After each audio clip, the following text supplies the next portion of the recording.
Let me call the Subcommittee on National Parks, Forests, and Public Lands Oversight hearing to order. The subject of this hearing is the role of federal land in combating climate change.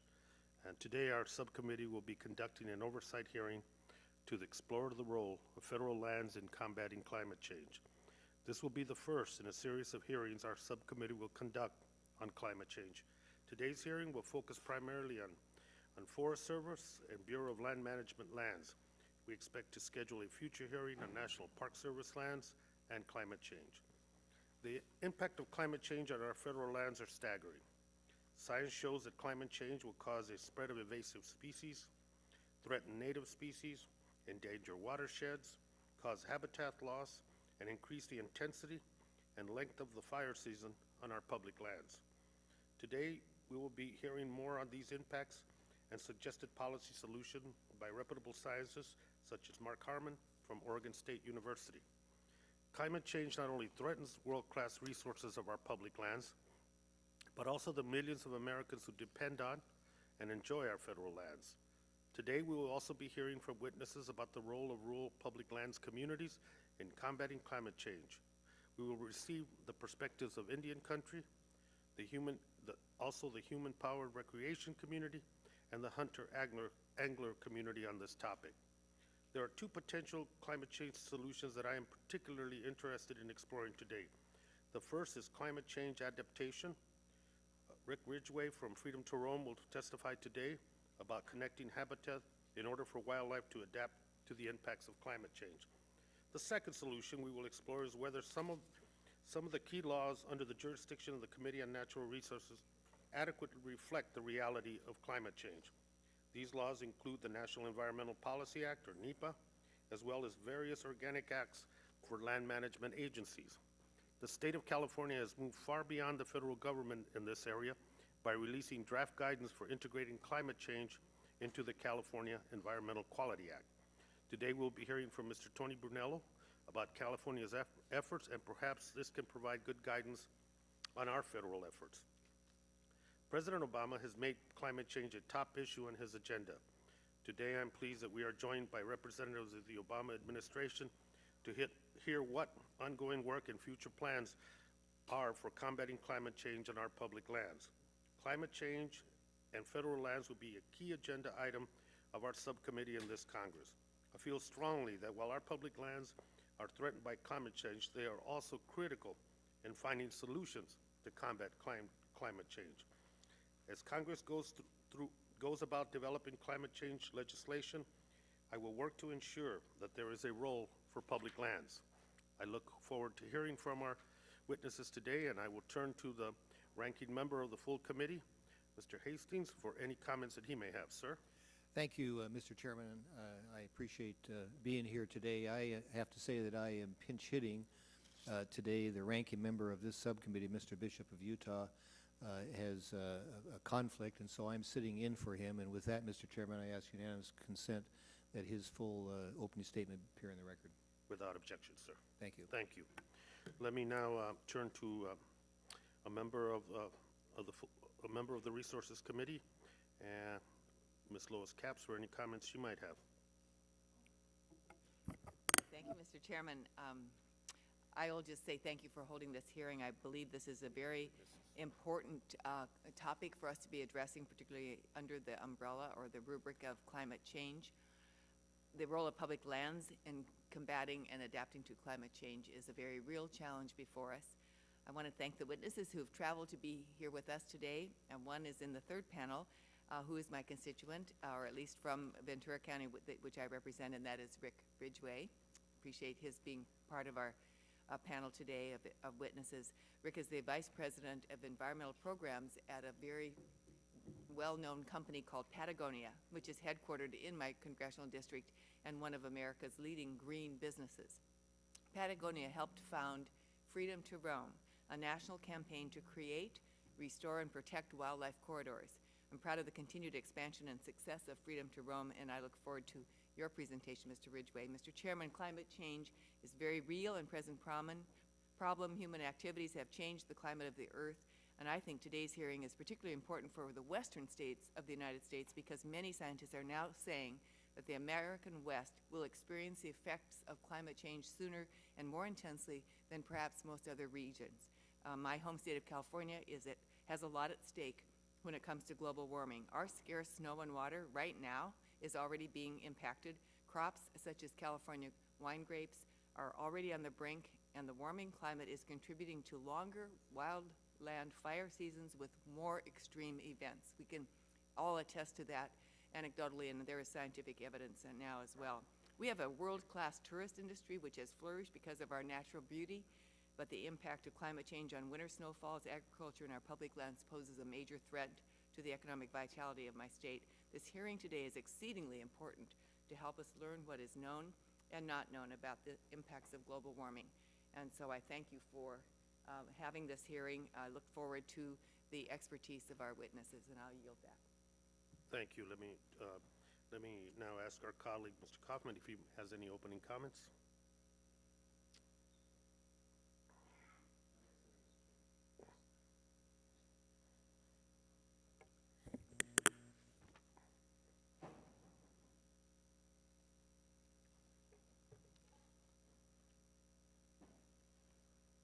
Chairman, I think I'll pass until it's time for questions. Thank you. Mr. Heinrich, any comments? Yes, Chairman, thank you. You know, I come from the state of New Mexico and have a bit of a history in water management. Was chair of our water utility authority in the metropolitan Albuquerque area for some time. And one of the things that we have seen is a real change in how precipitation, and particularly winter precipitation, is being impacted by climate change. You know, our functional water storage, much like in California in the Sierras, is high in the mountains. It's on Forest Service lands. We're seeing that snow not only run off much more quickly and much more intensely, but oftentimes sublimate directly into to where it never makes it to the reservoirs in the first place. Many of these impacts have huge ramifications for not only our public lands but our entire population. So I think this is a timely issue. We've certainly seen changes in our fire regime throughout the Intermountain West, and particularly in New Mexico, that are very concerning to people who live in the urban wildland interface. And being proactive with these issues, I think, is a credit to this committee, and I'm looking forward to hearing what our witnesses today have to say. I yield back, Mr. Chair. Thank you. Let me ask Ms. Shea Porter, do you have any opening comments? Yes. Thank you, Mr. Chairman. I'm also grateful for this hearing because we have a beautiful White Mountain National Forest in New Hampshire, and there was a hearing about a year and a half ago, and they talked about some of the impact of the climate change, and we had people coming who had been trappers, who had been hunters, fishermen, and also people who depended on our cold season for snowmobiling and other economically viable activities. Skiing, of course, is critical. And what they were all saying was they were seeing such changes. They were seeing ticks, for example, in January and February, which we never had. They were seeing birds that shouldn't be in our area earlier or later. They were seeing changes in the leaves and many, many signs of changes.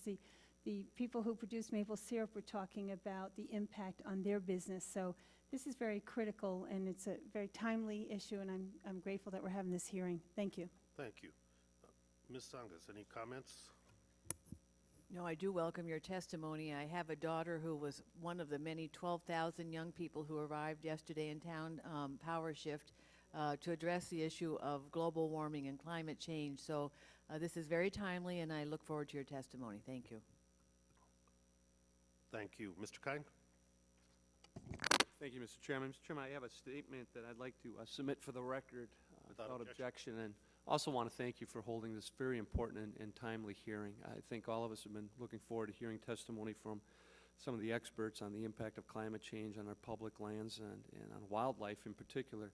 It's one of the reasons why last year I introduced the America's Wildlife Heritage Act. It would require, for the first time, because right now there's no statutory or regulatory requirement for the Forest Service or BLM to take in the impact of climate change on wildlife populations on our public lands. You're talking about 457 million acres close to 65% of the public lands with those two entities alone. And there's nothing in the planning process, either statutorily or regulatory, that would require them to measure that impact on wildlife and their habitat. So hopefully we'll be able to work with this committee as we move forward this year on that legislation, hear from the testimony from our witnesses here today that can provide us further guidance on what practical steps we can take to deal with such a huge and growing issue. So thank you again, Mr. Chairman. Look forward to hearing the testimony. And let me thank my colleagues for their comments and turn to our first panel and begin with Chief Gail Kimbell, Forest Service, Department of Agriculture. Welcome again, and we look forward to your comments and testimony. Please. Thank you, Chairman. Mr. Chairman and members of the subcommittee, thank you for inviting me here today to discuss the very important role that national forests and national grasslands play in addressing climate change. I am accompanied today by Dr. David Cleaves, who is our Acting Deputy Chief for Research and Development. I'd ask that my full statement be read into the record. Without objection. Thank you, and I'll summarize my statement. We have before us significant challenges and opportunities in managing our nearly 200 million acres of national forests and grasslands in a changing climate. Decisions being made today by policymakers and resource managers have implications through this century and beyond. History will judge the leaders of our age, including my own leadership as Chief Forester, by how well we respond to this challenge. Our national forests and grasslands provide a wide spectrum of ecosystem services that are so very important to our society.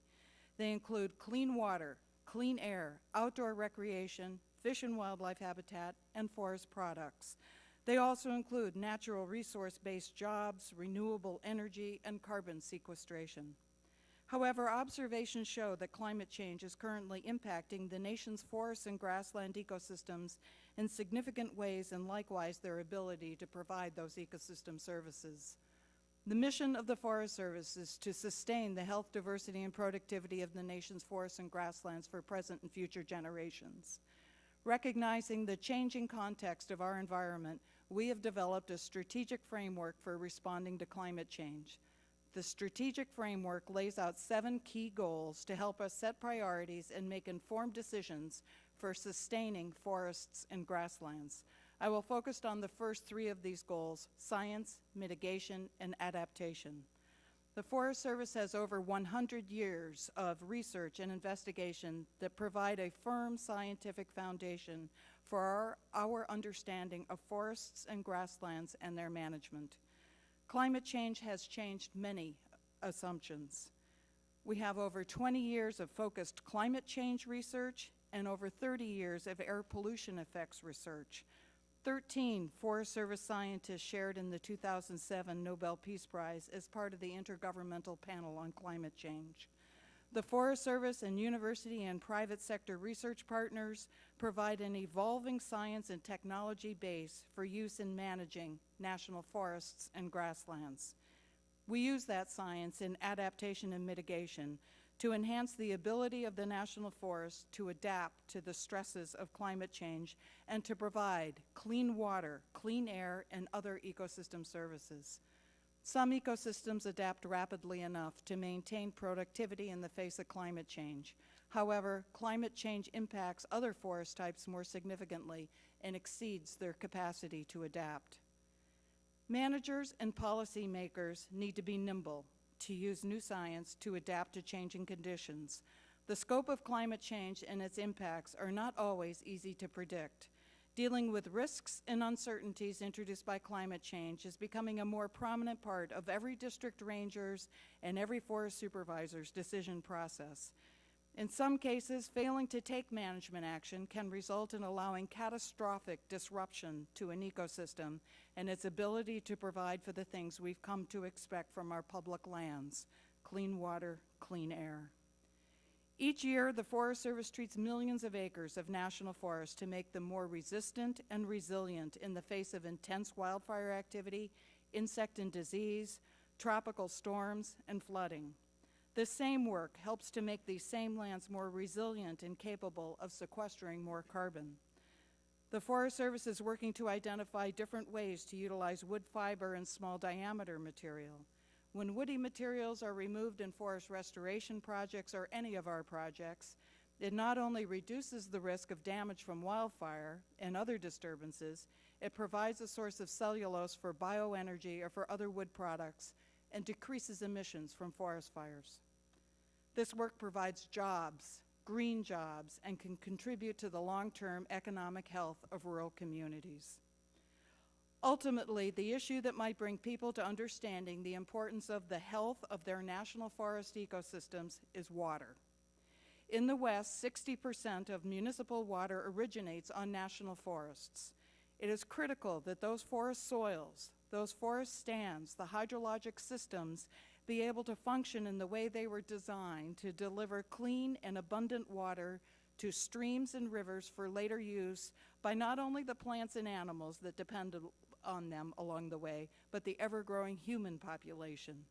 Water is already a scarce commodity in many places across the United States, and the health of our forests is a critical consideration of how to manage in an era of climate change.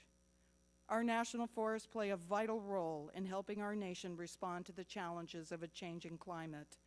The Forest Service is working to improve the health and sustainability of the national forests, which in turn will help these ecosystems adapt to the effects of climate change and permit them to absorb great quantities of carbon from the atmosphere. Thank you for the opportunity to discuss these issues with the subcommittee. I'll be happy to answer any questions you may have. Thank you, Chief. Let me ask Mr. Thomas Armstrong, Senior Advisor for Global Change Program, U.S. Geological Survey, Department of Interior. Sir, welcome. Thank you.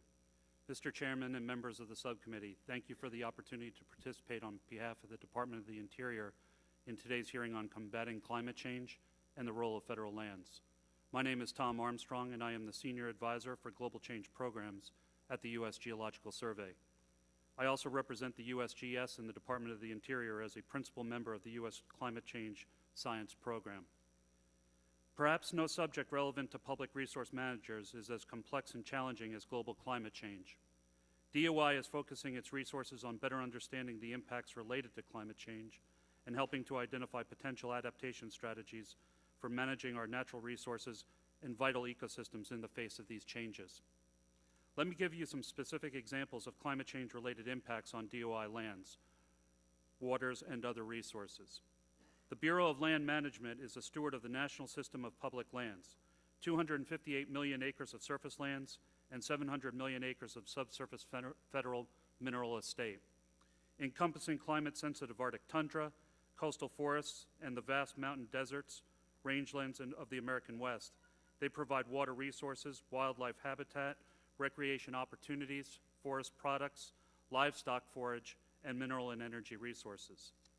The National Park Service units represent a wide range of ecosystems scattered across the nation that present a tremendous opportunity to observe the effects of climate change on resource conditions and present a tremendous opportunity to observe the effects of climate change on resource conditions that scientists and managers have documented over decades. Begun almost 9 years ago, the National Park Service Natural Resource Challenge Initiative has funded parks across the nation to conduct inventories and initiate climate-relevant vital signs monitoring of national resources under the NPS's jurisdiction. This information has provided timely examples of the effects of climate change now visible in many of the nation's national parks. The U.S. Fish and Wildlife Service biologists working on the ground are observing changes in many of our natural systems as well. These changes are more acutely evident in Arctic ecosystems where observations include wetland drainage, earlier green-up of Arctic vegetation, and changes in the hydrology of glacially fed streams. Increased Arctic temperatures have also contributed to earlier onset of snowmelt and the lengthening of the melting season, resulting in decreased total ice cover at summer's end. Climate change in the Arctic will continue to affect the habitats of ice-dependent species, such as the polar bear and the walrus. Now let me briefly discuss how we are focusing our resources to combat climate change and its impacts. The USGS is collecting, monitoring, analyzing, and providing scientific information about natural resource conditions, issues, and problems for use by decision makers in the department at all levels of government and by the general public. This information, coupled with its effective dissemination, is the key to combating the effects of climate change. To this end, the USGS has created a Climate Effects Network, an early warning system on the effects of climate change, as well as the National Climate Change and Wildlife Science Center for understanding fish, wildlife, and related habitat response to changing climate. The efforts of USGS will result in new knowledge and tools to support land and resource managers, citizens, and other stakeholders in managing and making decisions that will be cost-effective, provide for more resilient ecosystems and watersheds, and ultimately safer communities. The administration recognizes the important role science plays in understanding and addressing the impacts of climate change. The President's 2010 budget blueprint includes more than $130 million in additional funding for the Department to monitor, adaptively manage, and assess the impacts of climate change on the nation's lands, fish, waters, and wildlife. While more details relating to the Department's budget will become available as the planning process continues, this is an important endorsement of the need for scientific analyses to understand and address these changes. The Department of the Interior has a natural leadership role among federal agencies addressing climate change on federal lands and can bring all of its resource management, scientific, and information capabilities to bear in accomplishing this goal. All of the Department's land managing bureaus have taken actions to identify and address the impacts of climate change, but the complexity of the problem and the scope of the issues demonstrates that more work is indeed necessary. As Secretary Salazar assembles his team, the Department will work with its counterparts in this administration to address the important issues. Thank you, Mr. Chairman, for the opportunity to present my testimony, and I will be pleased to answer any questions you and the other members may have for me. Thank you very much. Mr. Anthony Brunello, Deputy Secretary for Climate Change and Energy, California Natural Resources Agency. Mr. Secretary. Thank you, Mr. Chairman, distinguished members. My name is Anthony Brunello. I'm the Deputy Secretary for Climate Change and Energy at the California Natural Resources Agency. Federal lands account for approximately 43% of California's total land ownership and are explicitly linked to our ambitious climate change and energy goals across the state. Of our 32 million acres of forest land, the federal government manages over 13 million acres that emit and sequester vast amounts of greenhouse gases annually. National forests in California are estimated to be net carbon sinks throughout the entire year, making our forests a primary contributor to our national net sinks total. The BLM oversees vast landscapes in California with enormous solar, wind, and geothermal energy potential, holding the key to powering millions of homes in the West with renewable energy. And the National Park Service manages habitat for many wildlife and aquatic species that could become extinct due to increasing temperatures, shifting precipitation, and rising sea levels. How the federal government will require its agencies and projects to account for, mitigate, sequester, and monitor greenhouse gases, and how to adapt to future climate impacts should be carefully weighed with their economic, environmental, health, and safety considerations while complementing existing state climate policy efforts. California has a detailed and aggressive portfolio of regulations and incentives to reduce the state's greenhouse gas emissions, increase its resilience to anticipated climate impacts, and to promote the sustainable development and utilization of renewable energy resources that we hope will match federal efforts. And my submitted testimony is much more information on our regulations that I discussed there. For the remainder of my time, I'd like to highlight 4 opportunities for the subcommittee to continue to provide climate and energy policy leadership on federal lands, including first, work to maintain and increase carbon stocks on public lands, and in particular, by reducing catastrophic wildfire. California's forests are already under threat, as already been mentioned, from development, wildfire, insects, pests, disease, and now climate change. Wildfires in particular is a major driver of forest carbon loss in California and for the nation. Over 3 million acres of Forest Service land in California suffered wildfire damage between 2000 and 2008, with over 300,000 acres completely deforested. Climate scientists are predicting that the situation will only worsen as temperatures rise. California has been working closely with the Forest Service over the last 3 years and further to improve our climate-related efforts. But these efforts have been marginally funded and need additional support.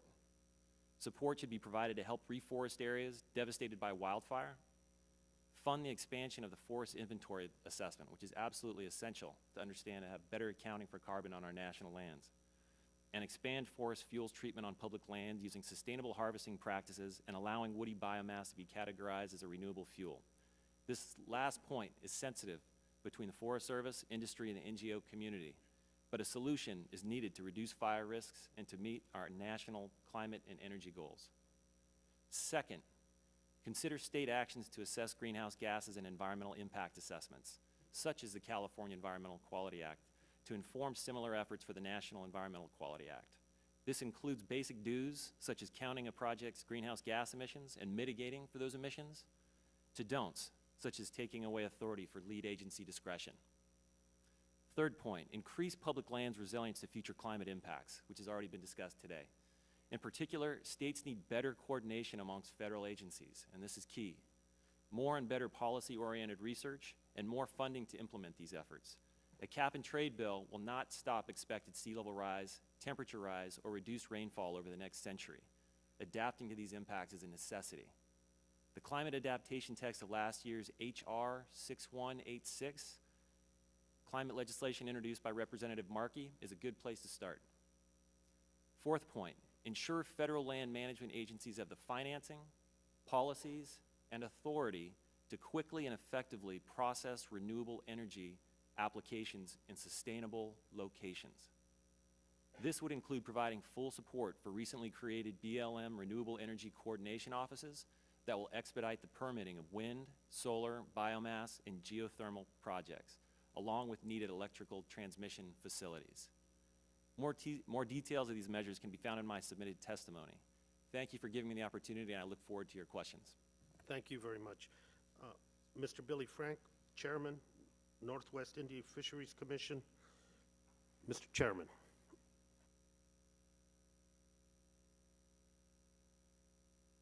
Oh, there we go. Thank you. Thank you, Mr. Chairman, and thanks for gathering everybody here today to listen to some of our maybe bad news and hopefully good news. Climate change is we got to adapt to it. We, all of us, not just the Indian tribes throughout our country. And we have adapted to so many things and changes that happen throughout our thousands of years here. My name is Billy Frank. I'm chairman of the Northwest Indian Fish Commission, and I've been coming back and forth here for the last 30 years, testifying in front of the United States Congress, and I'm happy to be back here again. I got about 50 more years to go, Mr. Chairman, so hang with me. But, you know, if there's any legislation to be legislative into law, we want the tribal governments to be part of that. We in the Pacific Coast, where I live in the state of Washington, and represent 24 tribes along the Pacific Coast and up and down the Columbia River and the Snake River. We sit on the international treaty, the U.S.-Canada International Treaty. We have our science team, our infrastructure together. We manage the Pacific salmon from Alaska clear down to Mexico, in the state of California and throughout the United States here. And we're natural resource managers. And we're talking about natural resource. We're talking about warming of the water that is affecting our fish runs. We see our forest gone. We see nothing holding the water back anymore. The forests have been cut down, clear-cutted, and old growth timber gone. Very important to the natural resource, the food chain of our life, the cycle of life. And as I travel throughout all of our land along the Pacific Coast and throughout the Southwest here, I see so many things I witness things that are happening, such as the barrow up with the Eskimo villages up there falling into the sea, into the Arctic Ocean, and the Bering Sea. And I've witnessed these things, and it's not good to witness these things, and where are these people going to go? I just came from Hawaii on a 2-day meeting, and the people are preparing to, in the Pacific Rim, to start moving people from these islands. And where are they going to move them to? You know, these are real things that are happening in our world, in our little world around us. We've got to start addressing these things, the United States government and our leadership throughout our country. And hopefully we got a new day coming right now that we can organize and start addressing some of these things. How climate change is affecting the tribes and what we can do about it. You know, we can do a lot of things. We got a lot of technology right now. We got streams that are warming up, you know, from what I just indicated about the habitat.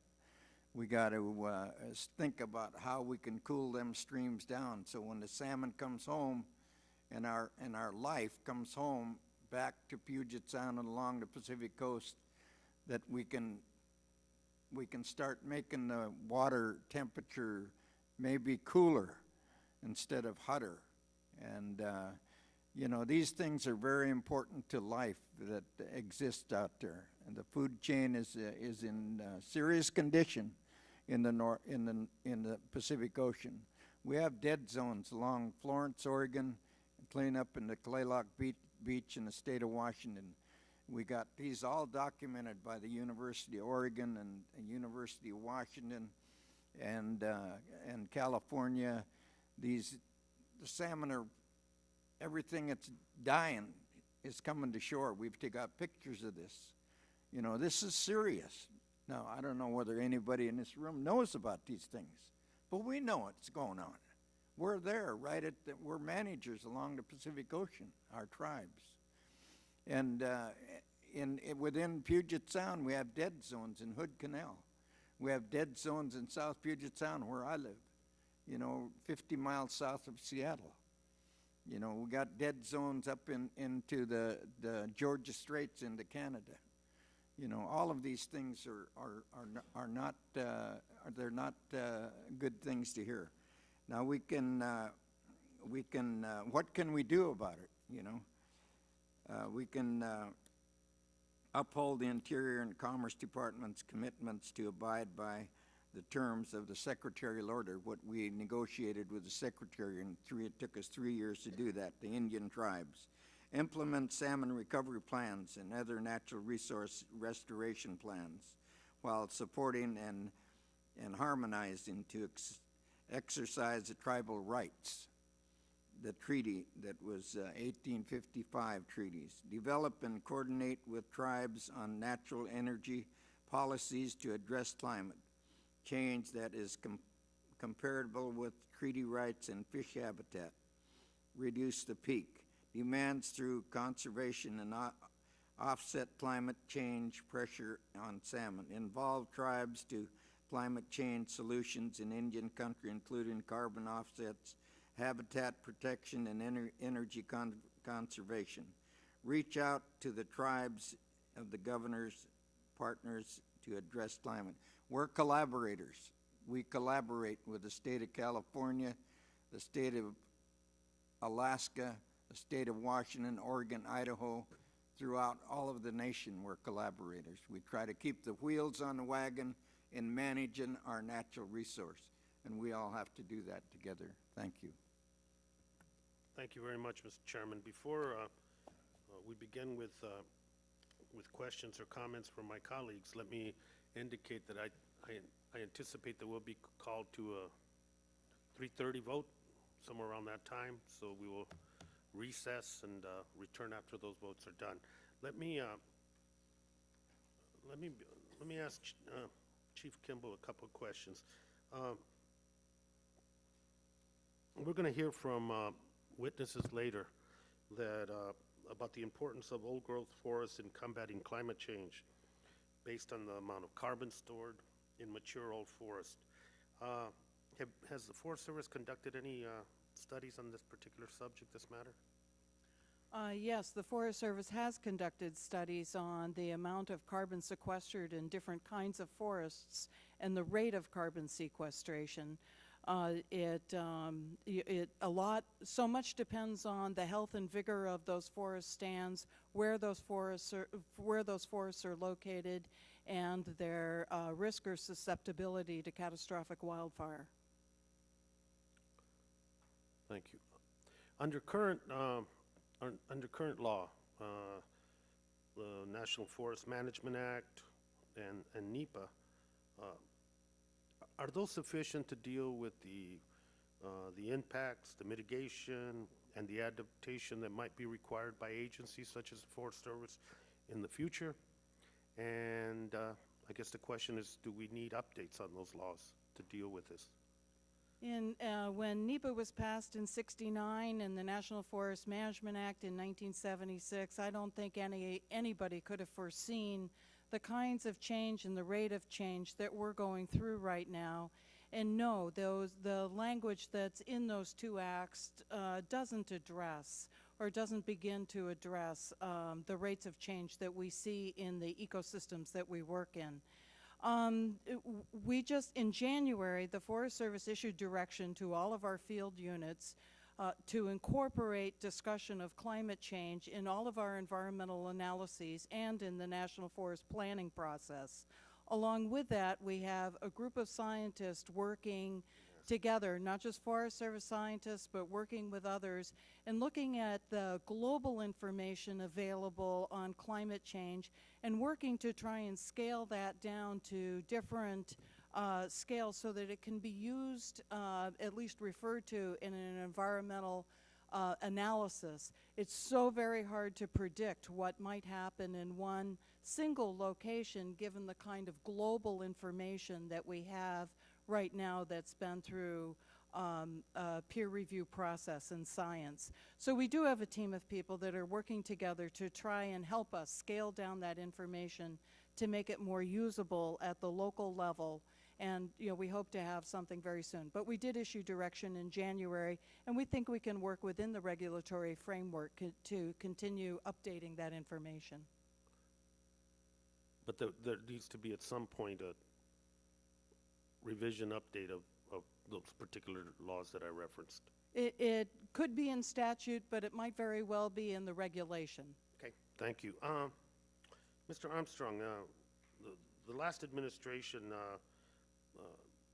adequate protection of our natural and cultural resources was on the back burner as we moved forward on expedited energy permitting.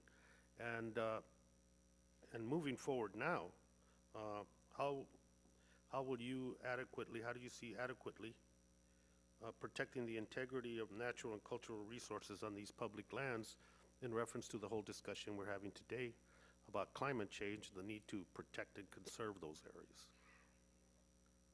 Mr. Chairman, I think that everybody at DOI would agree with your statement that we need to take a balanced approach when we look at climate change and its impacts, the relationship to energy resources and natural and cultural resources as well. At the Department of the Interior, including USGS, who I work for, the science wing of the Department of the Interior, we're constantly striving to better understand that balance and to achieve that balance. And I know that that issue is of paramount importance to Secretary Salazar.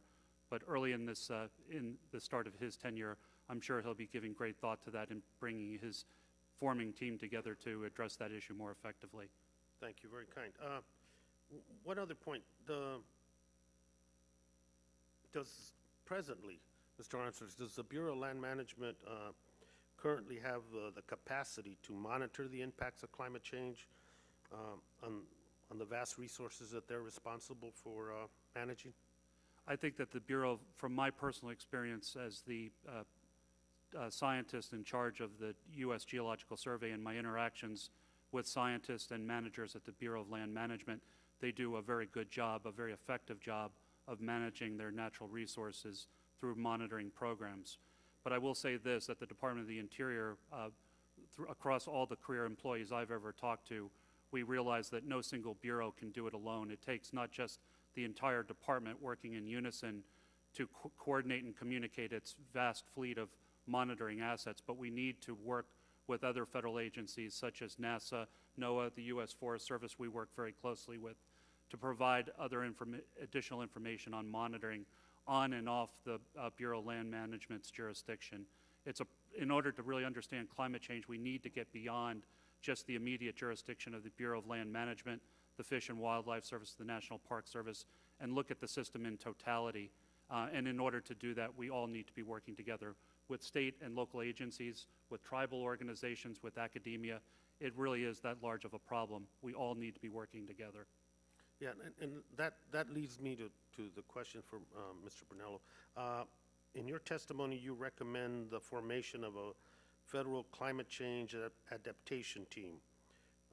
We just heard Mr. Armstrong speak somewhat to that. How important is that coordinated federal effort on over different boundaries of our land management agencies to deal with this subject area? I'm glad you asked that one. It was dear to my heart. I think right now in California, as an example, we're developing our statewide adaptation strategy. What's helpful for all of us as you move ahead in any new effort is you stay in your stovepipe. And so here in the Natural Resources Agency, we have energy, water, fish and game, other committees that are in our jurisdiction, many areas that will have environmental impacts. What we've learned is we can't really develop thoughtful, thorough adaptation strategies unless we communicate with our public health officials, for example, or our air regulators, or our Department of Transportation. It doesn't work. So what really needs to happen is to step even outside of the land management agencies. For example, as the transportation issues are discussed in this coming year, that's huge. That area for us in California is what guides a lot of our habitat restoration efforts. So what we're trying to accomplish is challenging. It's not easy by any means, but what has to happen is to have the federal entities have some type of framework that are the policy people having discussions that are using information that's fed up to them on adaptation measures so they can talk and discuss and work things out. It's not going to work if it's just the science, and that's what we're learning. To do an adaptation strategy, it requires three things. First, you need good science, so you need to support the science. But second, you need to have strategies that actually allow you to adapt to future climate impacts. And then the third part, which we've all missed the boat, is actually to act. And we want to get beyond research and to actually fund action. And I know that's tough in all of our budget climates, specifically in California, but really you have to move to actually fund things. And that doesn't mean all new resources. It may mean just including things in new roads or in development of new properties along the coast that are going to experience sea level rise. So I think having outside of just the land management agencies is fundamental in where you move forward. Thank you. Last question, Chairman Frank. What would be the immediate steps that the federal government could take to improve the involvement of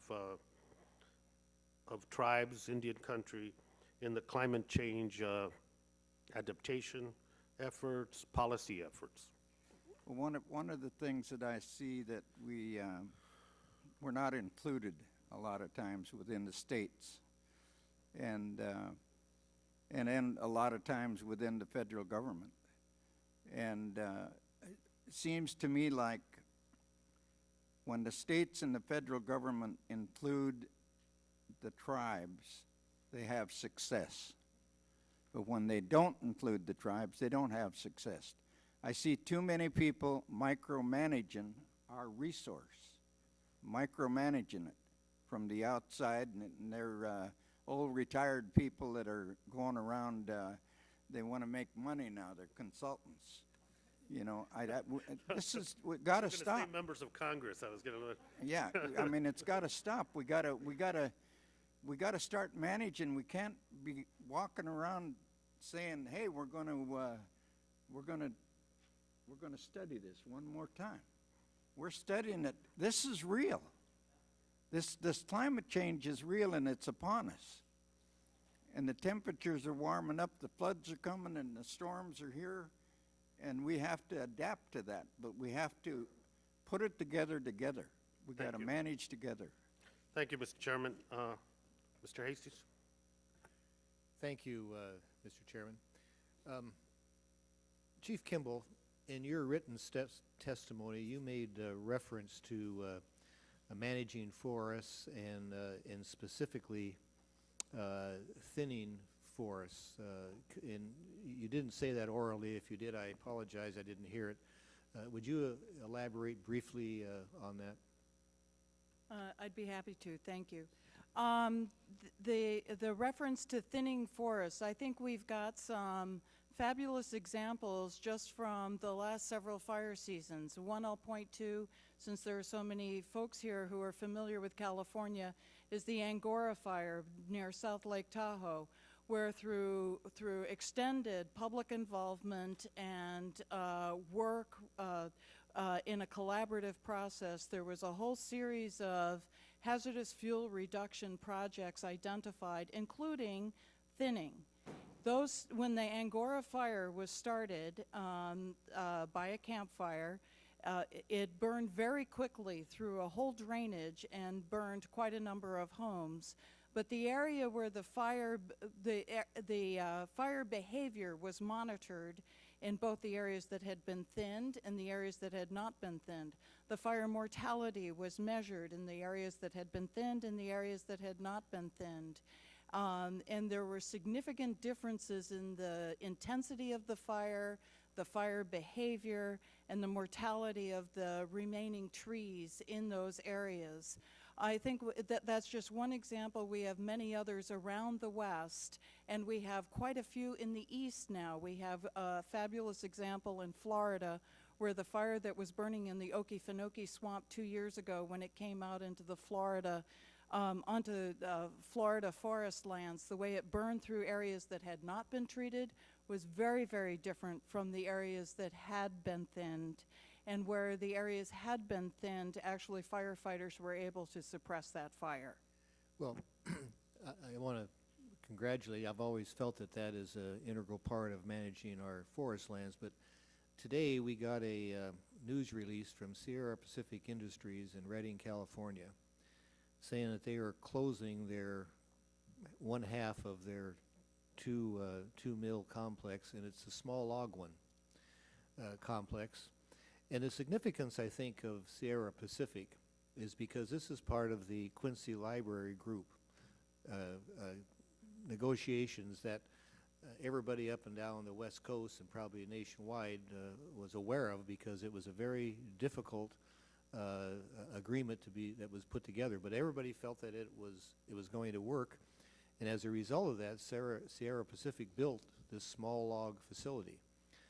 They're now closing it, because they're, as they say in their news release, there's not a sufficient amount of small logs coming off national forest lands to keep this mill going. In fact, they cite that the target of the Quincy Library Group was whatever it was, but they've only been able to log about 20% of the target because of litigation. So I guess, well, do you have a comment on that? Well, I would add to litigation the incidence of wildfire. I visited on some of those forests last summer after the great big fire siege that started in late June with all the lightning that hit across Northern California.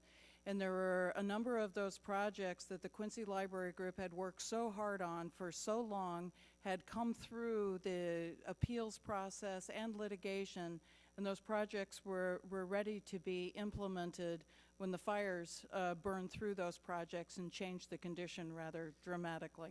Well, it just, it begs a larger question, it seems to me, if we're going to look at climate change and how to somewhat mitigate what would happen with natural forces like forest fires, for example. I heard that the forest fire in Australia put in the air more than double what Australia, civilization puts in the air in 1 year in that national forest. So I think, but it disturbs me to see that a mill is closing down because they can't get small logs. Small logs is essentially what you thin. And they can only get 20% of the target. So that leads, I guess, to a larger question that I'd like to ask all of you. If litigation is somewhat of a problem that affects climate change, is there a place for looking at the regulations that guide guide us on this that should be looked at and perhaps change? And I would ask this of Interior and BLM specifically because you have more open lands where presumably alternative energy sources like wind and solar would be in place. Would you be in favor of reducing some of the regulatory measures so you wouldn't have the litigation to cite these potential projects? And I think Mr. Brunello answered this question in his oral comments to some extent, the need for adaptive management. Well, if you take it, well, I know my time is run out here, but okay.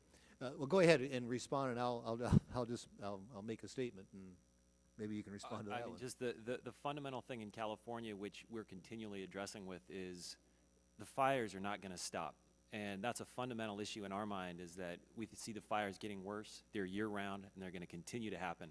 So as you discuss about how can you feasibly and economically use the dead and dying wood there, we can keep wrestling about the science and keep wrestling with options, which I think we have to do, but we keep seeing the fires. And so we're looking for all different... Well, maybe a short response to that is to use that biomass in some way to create electricity. It seems to me to be an obvious thing to look at. If you're going to have these fires all the time and it's predictable where it is, why don't you go in thin and use that biomass? So that might be one thing you want to look at. But I have to say this because last week, California is supposedly the forerunner of alternative energy sources, and I found out, for goodness sakes, that they're going to buy wind energy from my district. Apparently Con Edison or whoever it is down there in Southern California couldn't find or couldn't build enough wind energy to satisfy your constitutional needs, or at least statutory needs, of so much alternative wind. So now you're going to buy it from my state. I find that just absolutely incredible. I guess we don't mind the business, but for goodness sakes, if you're going to have all of these regulations, then why don't you become sufficient? The wind always blows on the ocean. Seems to me that'd be a pretty good place to put wind farms. Has that ever been talked about? It has? And what's been the response? We have a... in my testimony as well, one of the things that we're pushing right now is to try and have our utilities and all utilities across the state have 33% of their electricity will be drawn from renewables. So we're doing a number of efforts in the state. Governor Schwarzenegger just announced a complete reorg of all of our energy agencies so we can align our transmission corridor permitting authority. We're also looking at, with BLM, Fish and Wildlife Service, how we can improve our land permitting system so that we can have large, consolidated, we call them NCCPs, Natural Community Conservation Plans, so that you're not having different little blotches all over the state for wind or solar or geothermal, but try and consolidate in areas that have a low impact and place them in sources. So we're focusing very much with our federal partners. Well, so far you've focused them in central Washington. I guess I should be thankful for that. Yeah. Mr. Chairman, thank you for your indulgence. I ask unanimous consent that the letter in present release from Sierra Pacific be part of the record. Without objection, sir. Ms. Capps, any questions, comments? Please, and thank you, Mr. Chairman. And first to Mr. Frank, my constituents of the Chumash Nation will be very pleased, Chairman Frank, that to know of the wisdom that you have shared with us, wisdom that comes from the ages, and you spoke on their behalf as well, so I thank you for that. And I also want to thank all the witnesses for your excellent testimony, and to remind you, Chief Gail Kimbell, that we met, I believe, in Santa Barbara when you were honored by the Forest Service Foundation a few years ago, and it's a pleasure to have you be here today. I have a question for you, and I also can't skip by my California, Mr. Brunello, for a question as well in this short time.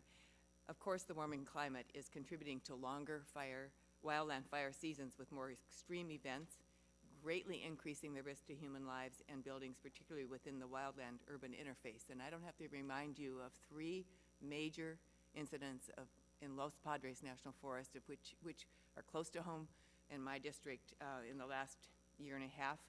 Most recently, the Tea Fire last fall, just a few months ago, in which over 230 homes and part of a liberal arts college were burned to the ground. Gap Fire earlier that summer, and also significantly the Zaka fire, the summer and fall of 2007, one of the largest fires in the history of California, over 200,000 acres burned over a 3-month period of time. We still have ash in our community, or in our neighborhoods from that particular fire. Wildland fires are likely to become increasingly difficult to manage unless we can figure out fire-dependent ecosystems in the near future and also do some really serious long-range planning, which you touched upon, and I thank you for that. As you described the way the Forest Service is collaborating among fire and climate scientists, maybe you could be specific. I'm thinking particularly of the homeowners in Santa Barbara who want to rebuild those homes. And I've heard of, I kind of set this out for you, some adaptive management strategies. I heard of one called FireWise, and maybe you would describe it for us because it's going to make a tremendous difference. As Tony said, we're going to continue to have fires. What we have to learn to do is be smart in adapting to them.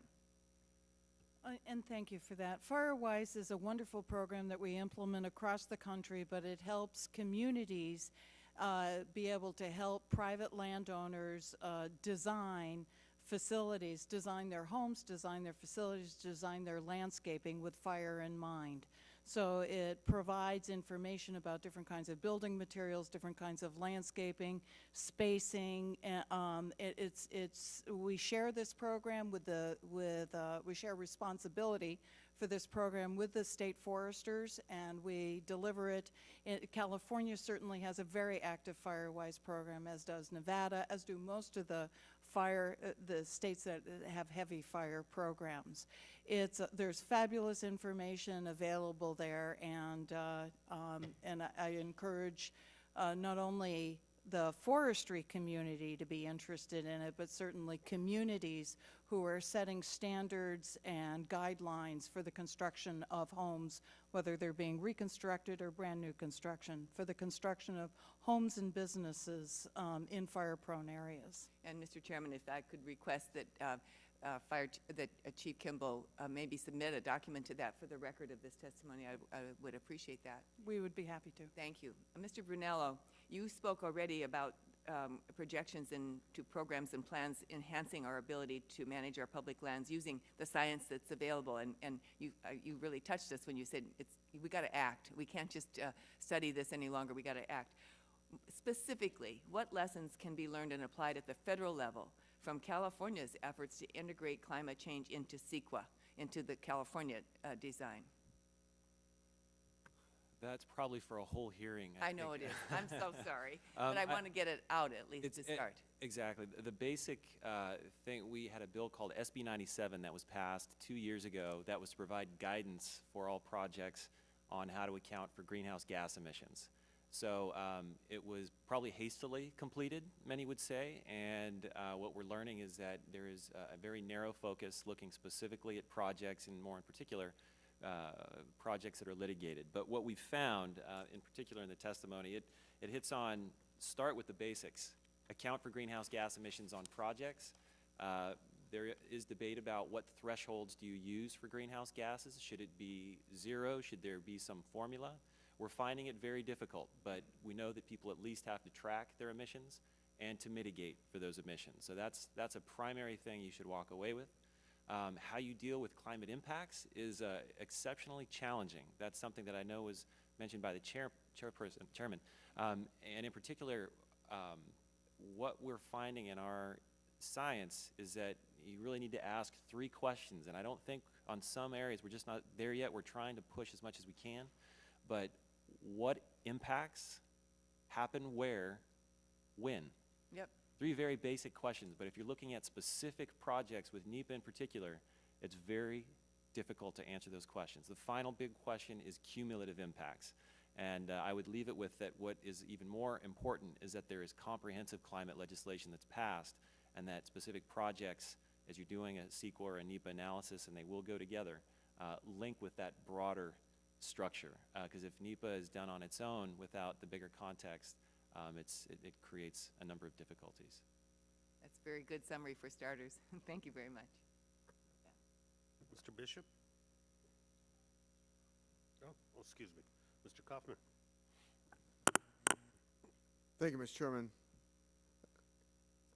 And Ranking Member Bishop for holding this hearing today. Our public lands are a valuable resource. They provide many opportunities for outdoor recreation and hold vast energy deposits. Trees also act as carbon respiratories. As they grow, they absorb carbon. When a tree dies, when trees die, they cease to absorbing carbon and begin slowly releasing it back into the atmosphere. This carbon can also be released rapidly during forest fires. In Colorado and across the nation, we have vast swaths of standing dead trees waiting to erupt in flames. This will threaten lives and property. It will also release tons of carbon into the atmosphere. Each year, millions of tons of carbon are released into the atmosphere by fire.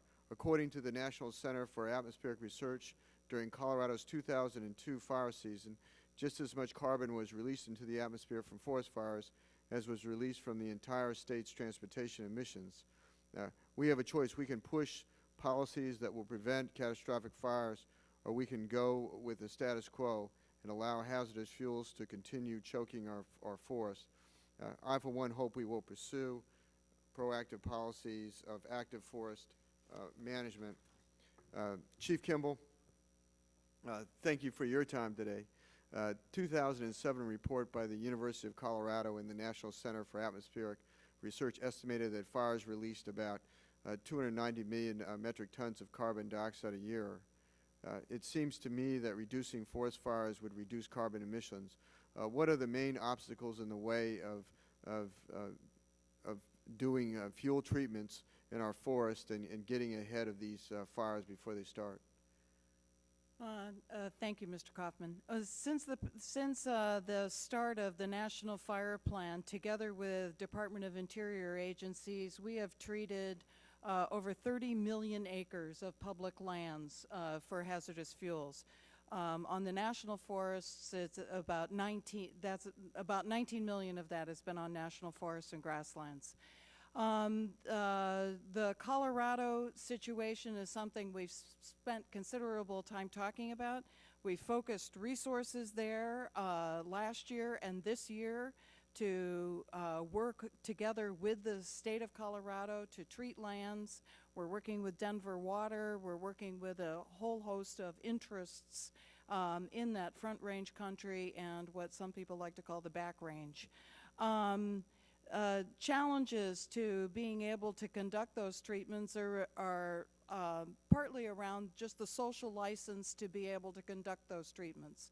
There are many people who really do not want activities on their public lands and are very vocal about that, very active in that. And these are public lands. We manage them for the public. We do it in a collaborative process. We encourage public involvement to a great extent in everything we do. Part of it is social license and the ability then to be able to move projects forward in a timely way.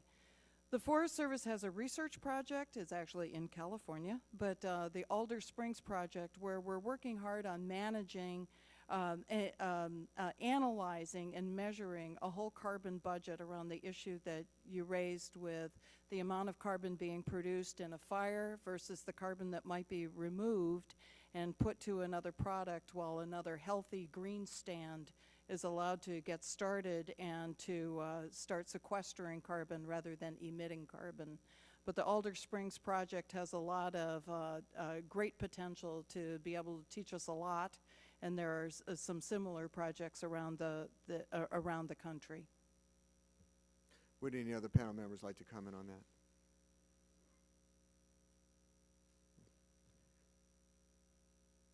Mr. Chairman, I yield back the balance of my time.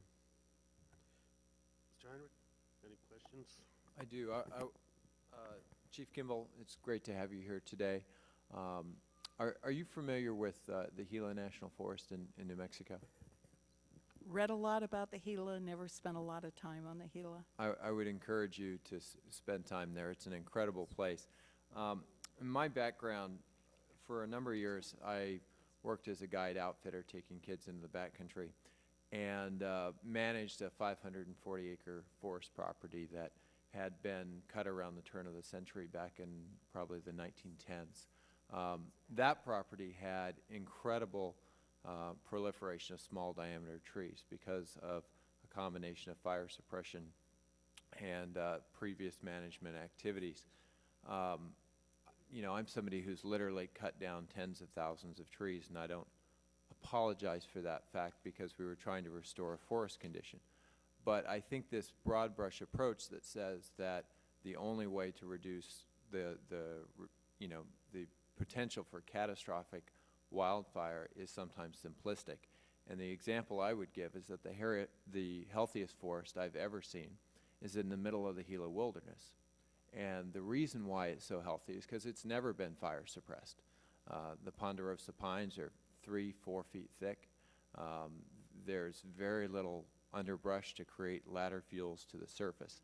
And so I guess one of my questions revolves around the fact that if we're going to do these treatments that put us back on the track within ecosystems that are fire adapted, and anytime you're dealing with ponderosa pine, you're dealing with a fire adapted ecosystem, is it feasible even to do those treatments other than concentrating them around urban wildland interface, but in the broader areas where we want to restore a more natural condition, a condition that's better fire adapted? And if not, do we need to then rely on the judicious use of prescribed fire to create that natural condition?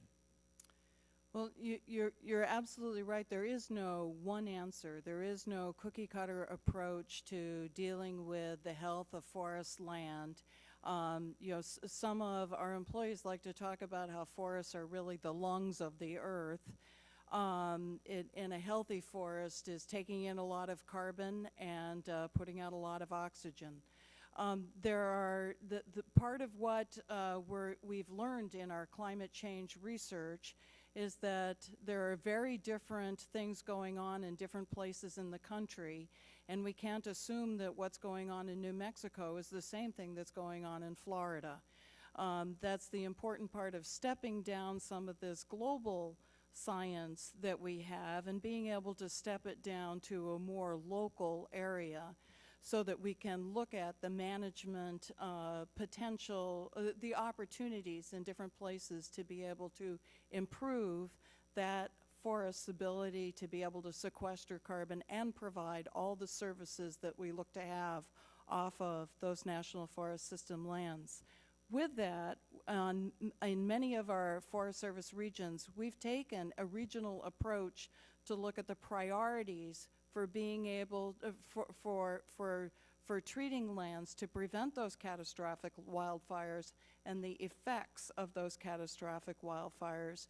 So there are many places that are prioritizing treatments that may be far outside the wildland-urban interface, but some other areas that might need some address to be able to perhaps prevent that fire when it does get started from roaring into Big Sur or wherever else, into Evergreen, Colorado, and to be able to improve the health so that that forest is able to handle precipitation, so it's able to sequester carbon, so it's able to provide the recreation resources that we count on from our public lands.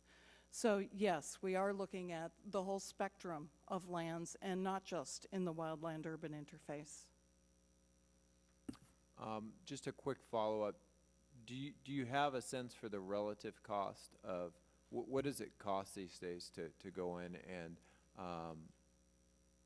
and I know it varies widely by forest type, but when you have to manually thin an acre of forest, what's that generally cost the public?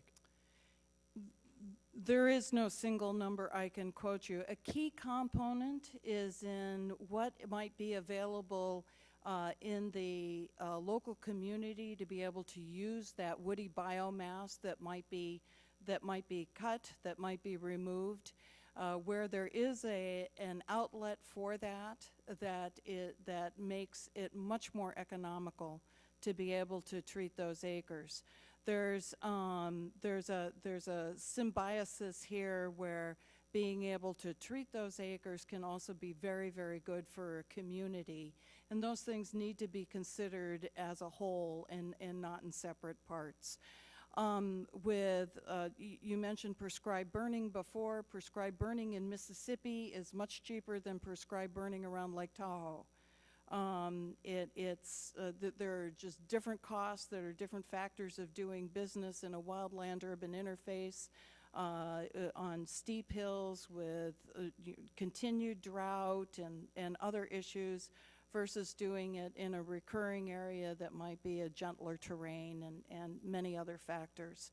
So it's really, really hard to give you a number for what it might cost for thinning, because it really varies depending on what the rest of the industry's infrastructure might look like or what the economic opportunities are around that project.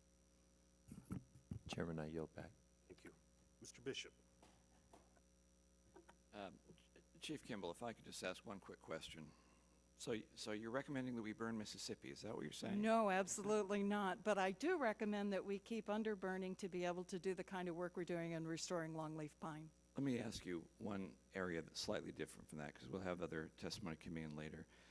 To try and put some kind of parameters around the magnitude of the effect of alternative energy sources, particularly wind and solar, and how that will have on public land. Some people have estimated that tens of thousands of square miles will be needed to meet even a fraction of our power needs if we're using wind power. Same kind of concept with solar power. Can you put into some kind of perspective the spacing needs that would be needed for wind or solar as in relation as it supplants traditional forms of power? I can see by your face you want to give me that in written form. I later, would love to don't you? give you that in written form, Mr. Bishop, if that would be all right with you. That's fair game. Thank you. Thank you. For a price. Thank you, Mr. Bishop. Ms. Shea Porter. Thank you, Mr. Chairman. I referenced New Hampshire in the beginning of my remarks, and we've certainly had a terrible time. I don't think there are too many people in New Hampshire who do not believe we're experiencing climate change. Our little state had a tornado that impacted 55 miles last summer. That came after several floods. And then in December, we were visited by an ice storm, the likes of which we have not seen, put power out for about 450,000 people. It was really very, very damaging.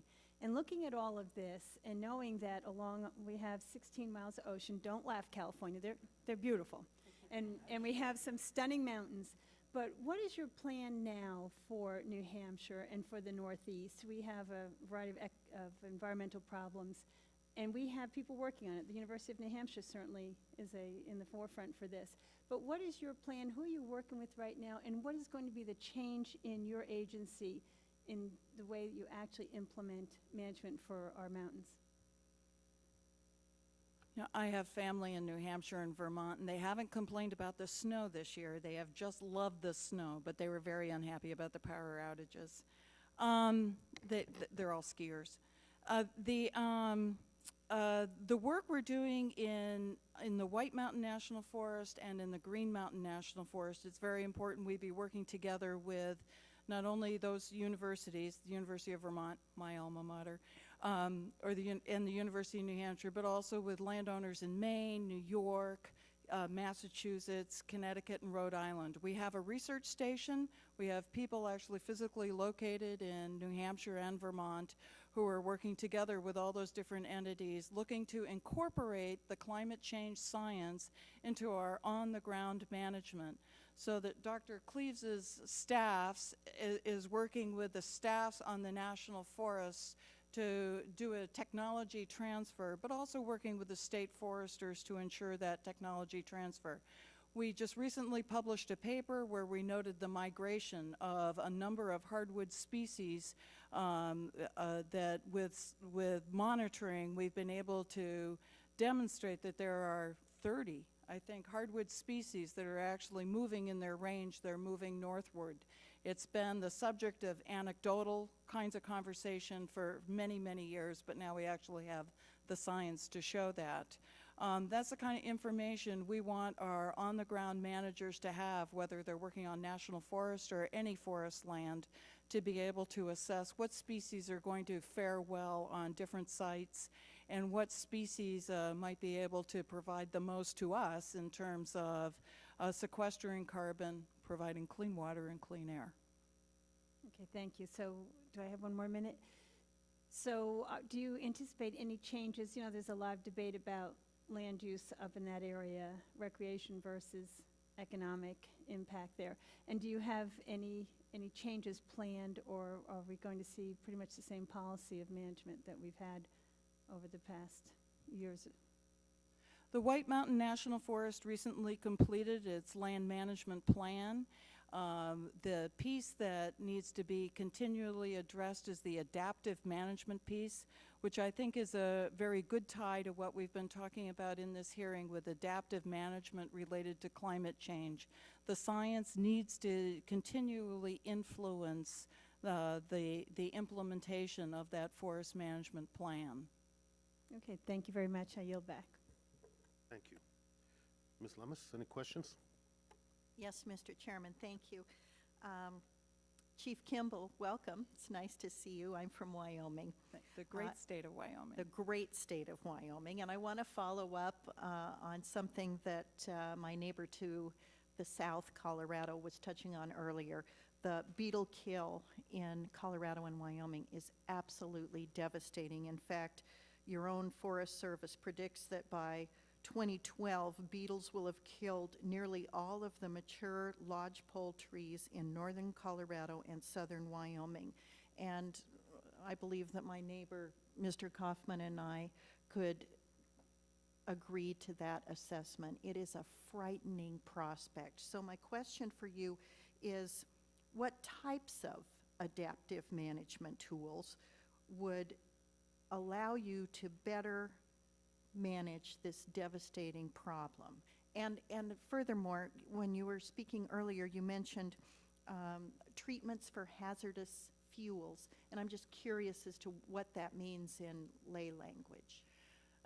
And that's an excellent question, because it's we've gotten wrapped around the axle just a couple times talking about hazardous fuels. What are hazardous fuels?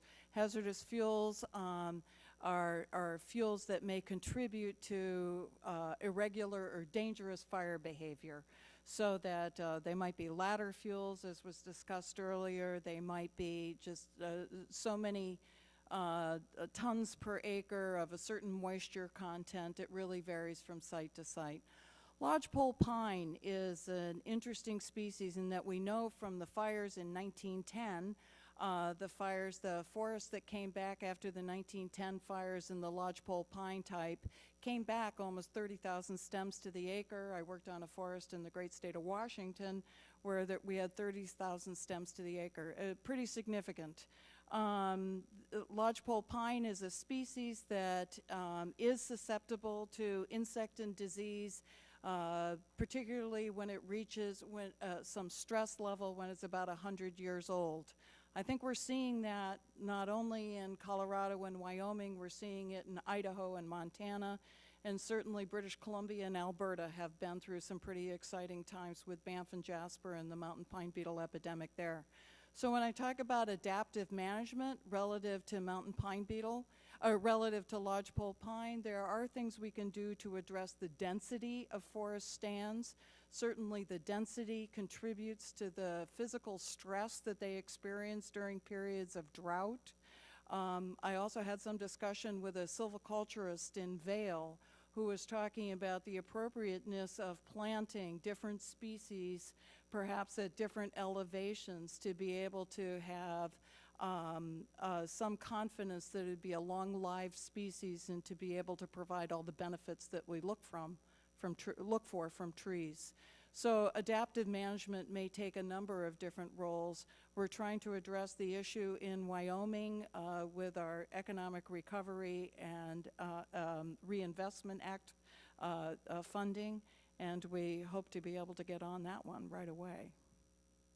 Thank you very much, and I hope to follow up with you specifically on that point, because we're terribly concerned. So thank you very much for addressing that.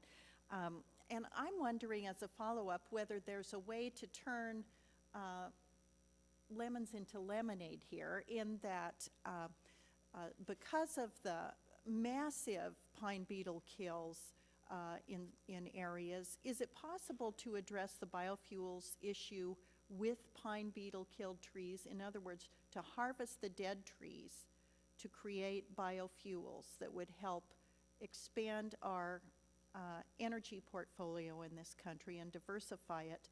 So we're turning these dead trees that are potential fire hazards and potential carbon emitters in the event of a conflagration into biofuel, which then actually becomes a diversifier to our energy portfolio.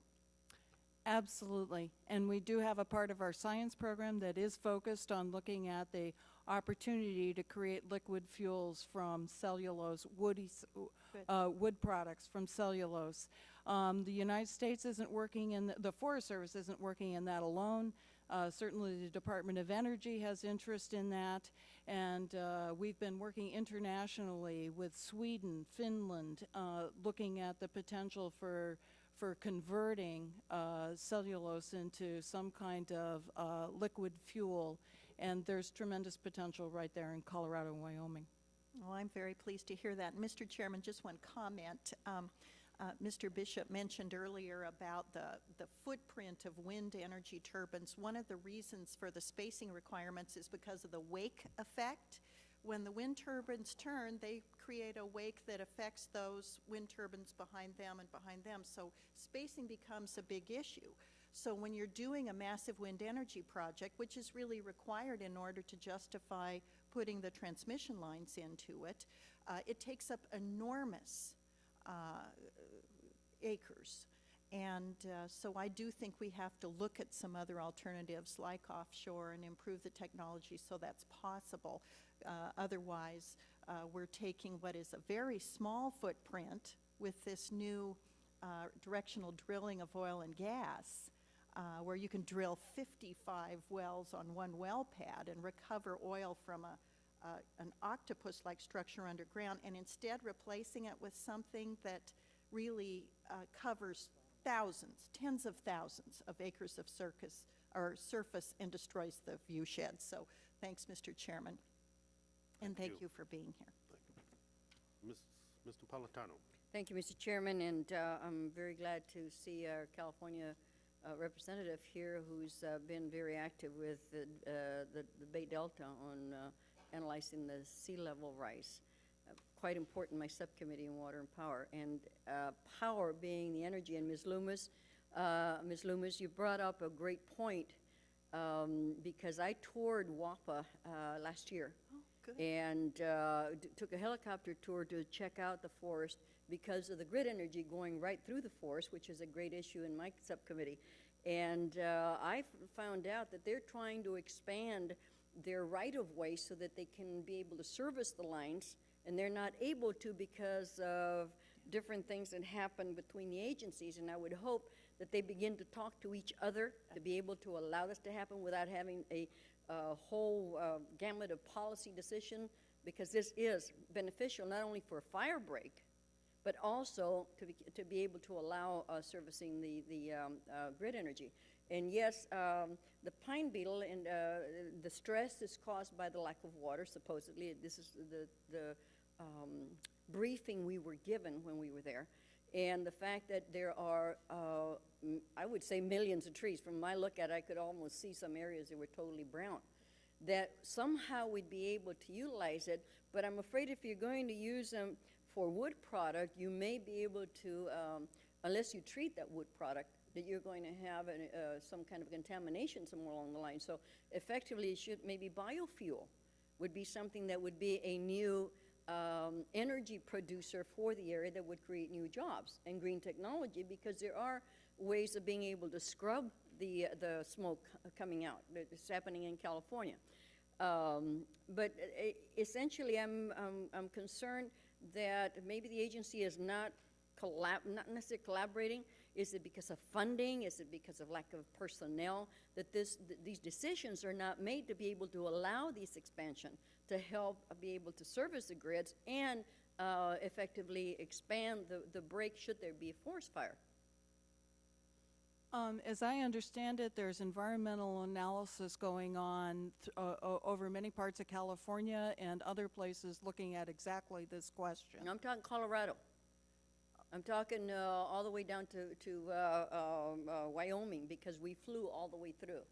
And the discussion I was involved in most recently had to do with California, but it's certainly, I know that there are applications in to be able to widen those rights-of-way along different transmission lines, especially through heavily forested areas with tall trees. Correct. And that environmental analysis is ongoing. The regional forester in the Rocky Mountain region was, well, actually, he's here in town this week, but he was actually discussing this just last week. Was there better coordination between the agencies that would allow for faster, say, working on the studies? I will absolutely check on it. I'm not aware that there's an issue between agencies, but I will Would you absolutely inform the check on that. subcommittee, please? You bet. It is essential, since we are looking at the same issues that would hamper California as well as other states. And I looked at some of the information I was given, and it goes to the effects of climate change in the West of pest outbreaks. Well, I can also attest to the quagga mussels and the zebra mussels.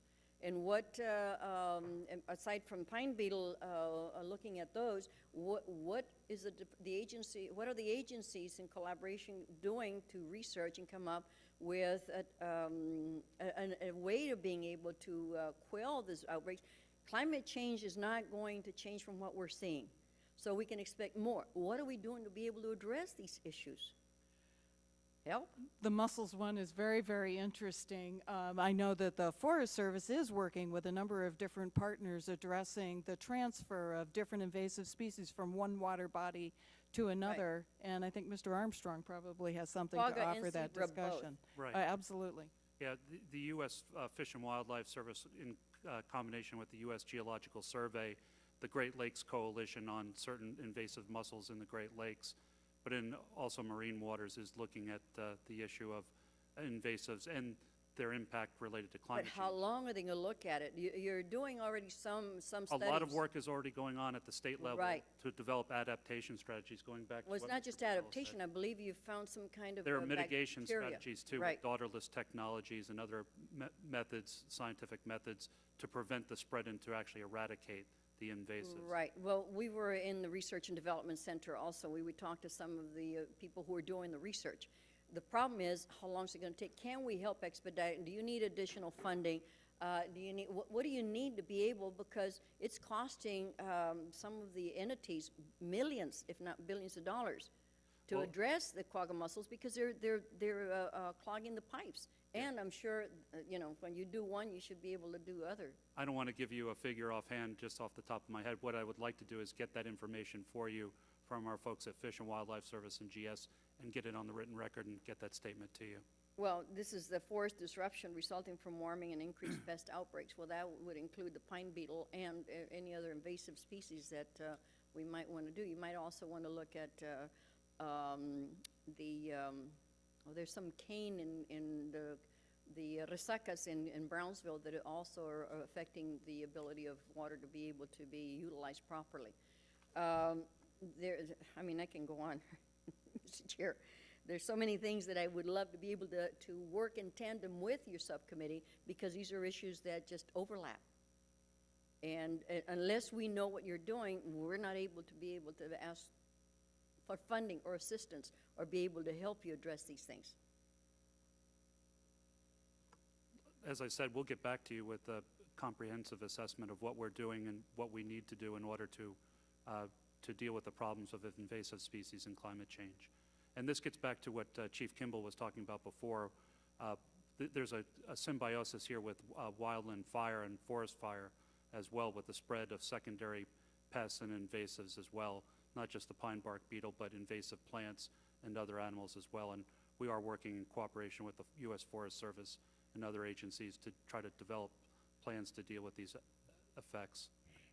And that leads to biofuel that you were talking about, being able to utilize that as a ways of being able to take those dead trees and be able to utilize their would, if you would. Right. I'd like to point out on that issue, going back to what Chief Kimbell talked about, the Secretary Salazar is developing a DOI renewable energy task force, which will deal with issues like the transmission lines that you mentioned before, but also biofuel issues and other renewable energy sources. Well, Mr. Chair, thank you very much. I don't have anything to yield back, but I certainly look forward to working with you on this issue. Thank you so much. Mr. Inslee. Thank you. It's good to see my good friend Billy Frank here, and I think it's a timely hearing. I met this morning with Henry Kagi of the Lummies, who was telling me about this disaster with the loss of the runs, the Fraser River salmon runs, that has been declared a disaster by the by the Secretary of Commerce, may be associated to climate change with the different circulation patterns of water temperature that cause those runs to take a different route from the Fraser River. Then this morning I met with Fawn Sharp of the Quinault tribe, who is fed in the Quinault River by the Anderson Glacier. We actually have a picture here of showing how the Anderson Glacier has shrunk to almost insignificance in the last 30 years. We have changes, in our neck of the woods that are affecting the tribes. And my take on this is that no matter what we do from a land use policy, no matter what we do from even a tribal policy, unless we get a handle on carbon dioxide emissions, we're all in this soup together. And the people who care about pine beetle kills need to help us develop a cap and trade system and a renewable electrical standard system so we can stop putting so much carbon dioxide into the atmosphere. Otherwise, we're all in this soup together. That's just kind of a general question. I just wonder if you have any comments in that regard. Thank you, Mr. Inslee. The Fraser River is a giant river in the Great Northwest. And, the climate change has been part of the problem. The beetles has been another part of them. The siltation of the floods. The Fraser River is not like the Nisqually River where I live. The Nisqually River is 90 miles long. It comes out of a mountain. The Fraser River depends upon the snowfall and the melt and the temperature of that great river. And there's a lot of difference right there. And so you have the temperature cooling and the temperature warming. And, it's devastating to the sockeye salmon. The sockeye salmon go up into the lakes and spawn up that beautiful country up there in British Columbia. And, it goes back to we're beyond the turning point of global warming right now. And something's got to be done. This is a real thing that's happening out there. And we're all talking about it. But the status quo has got to change. The status quo of us, the government, the states. The state of Washington alone puts in less than 2% of their budget on natural resource. What does that tell you? Less than 2% on natural resource. I don't know what the federal government does on their budget on natural resource. That tells you nobody cares about natural resource. And if nobody cares about natural resource, there isn't going to be no education. There isn't going to be no economy. There isn't going to be cutting any trees down. Mills will be closing, and they're closing right now. Mr. Chairman, some people do care about it. We just invested $70 billion in the stimulus package to try to develop a clean energy economy so that these problems won't happen. If I can ask Ms. Kimbell, if a person here in Congress really cared about the death of these trees, and I certainly do, I was in the Sawtooth a couple weeks ago seeing the devastation there in the pine beetle, would you recommend that we find a way to reduce CO2 emissions so that we can stop climate change, so we can stop the predation going on the forests? Is that the most important thing we could do to prevent this loss? President Obama has called for a cap-and-trade system and a renewable electrical standard and a variety of methods to reduce CO2. What would you say about that? I don't think we have time to do one without the other. I think we need to be thinking about forest health while we're addressing CO2 emissions. Forests currently sequester 10% of the carbon that we produce in the United States. And if we can help forests sequester even more than the 10% they currently sequester, we'll all be better off. If forests are the lungs of the earth, there's a lot of work we can do with forests to help them be better lungs for us while we're also addressing the total carbon emissions. But would you agree we can spend the entire federal budget on forest health, but if CO2 levels get to 900 parts per million in the atmosphere with the enormous climate change that will be associated with that, we're not going to save these forests? I think we have a lot of opportunity to save these forests while we're also working on the President's proposed cap and trade.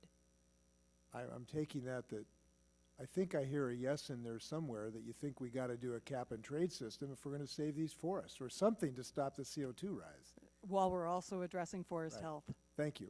Thank you. Thank you very much. And question? Sure. May I ask, that's a very, the forest abilities, the ability of the forest to sequester carbon. You know, when we look around the globe, there's been so much deforestation. There's been such horrible land management practices. Looking at Brazil and what they've done. I mean, the fact is that couldn't we offset a great deal of our carbon emissions by promoting not just healthy forests, but a reforestation, not just in the United States, but globally through our foreign policy. And wouldn't that make a significant difference when we talk about issues like global warming? Certainly, afforestation and reforestation are important parts of any address to forestry as a part of our address to climate change, both here in the United States and internationally. The Forest Service is involved in almost every continent, working with different nations, working with different natural resource management issues, and the health of forests is really critical amongst them. We do work in Brazil, where we've actually worked with people on low-impact logging. We've looked at the different kinds of gases emitted by different kinds of forests in Brazil. And you know, I wouldn't trade places with some of the issues that they have in Brazil right now in trying to address that whole social issue and all the social questions around how to manage the Amazon. They have some real tough issues that they're up against. But the Forest Service is working with a number of other nations in looking at forests, forest health, afforestation, as well as reforestation. And we need to be working on that right here at home as well. Thank you, and thank you, Mr. Coffin. We're going to recess. We have a vote that's going on. Let me thank the panelists. And also, you know, the issue of wildfire came up over and over today, both from the members. I and Chairman Rahal will be reintroducing the Flame Act one more time. I would suggest to my colleagues to look at that piece of legislation so that we do, on the issue of fire suppression, create a different funding stream so that much of the money that is now being used by Forest Service can be used for reforestation, better stewardship, et cetera, et cetera. So thank you very much, and we should be back within 35 to 40 minutes. Thank you. Thank you, Chairman, for your attention to that issue and so many others. Thank you.